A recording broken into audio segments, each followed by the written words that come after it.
നമ്മൾ ദൈവത്തിന്റെ ശത്രുക്കളായിട്ടാണ് ഭൂമിയിൽ ജനിച്ചത്. നമ്മൾ ഏത് ജാതി മതസ്ഥരായാലും ശരി, ഹിന്ദു ആയാലും ക്രിസ്ത്യാനി ആയാലും മുസൽമാനായാലും പ്രിയപ്പെട്ടവരെ ഏത് വ്യക്തിയായാലും നമ്മൾ ഭൂമിയിൽ ജനിച്ചത് ദൈവത്തിന്റെ ശത്രുവായിട്ടാണ്. എന്ന് വെച്ച് കഴിഞ്ഞാൽ ശത്രുവിന്റെ മകനായിട്ടാണ് നമ്മൾ ജനിച്ചത്. ആ ചരിത്രം ഞാൻ പറഞ്ഞിട്ടുണ്ട്. ആദമിന്റെ മക്കളാണ്.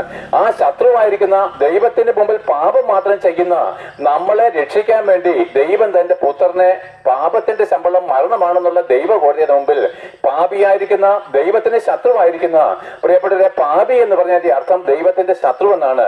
ആ പാപിയായിരിക്കുന്ന ദൈവത്തിന്റെ ശത്രുവായിരിക്കുന്ന നമുക്ക് ഓരോരുത്തർക്കും പകരക്കാരനായിട്ട് ദൈവം തന്റെ പുത്രനെ, തന്റെ ഏകജാതനായവനെ, രണ്ടാമതൊരാളും കൂടി ഇല്ല, യാഗം കഴിച്ചുവെങ്കിൽ ആ ദൈവം നമ്മളോട് താൻ നമ്മളെ സ്നേഹിക്കുന്നുവെന്ന് വെളിപ്പെടുത്തി തന്നിരിക്കുന്നു.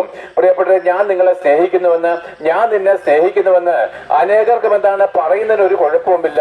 അവരൊക്കെ എന്താണ് വ്യക്തിപരമായിട്ട് താൽക്കാലിക സന്തോഷത്തിന് വേണ്ടിയോ എന്തിനെങ്കിലും വേണ്ടിയിട്ട് പറയും, കുഞ്ഞെ ഞാൻ നിന്നെ സ്നേഹിക്കുന്നു. എന്നാൽ പ്രിയപ്പെട്ടവരെ, പ്രവൃത്തിയാൽ ആ സ്നേഹം വെളിപ്പെടുത്തി തരുവാൻ അവർക്ക് കഴിഞ്ഞിട്ടുമില്ല. എന്നാൽ ദൈവം തന്റെ പുത്രനെ നമുക്ക് തന്നത് വഴി ദൈവത്തിന് നമ്മളോട് സ്നേഹമുണ്ടെന്ന് നമുക്ക് എന്താണ് ഉറപ്പിച്ചു തന്നിരിക്കും.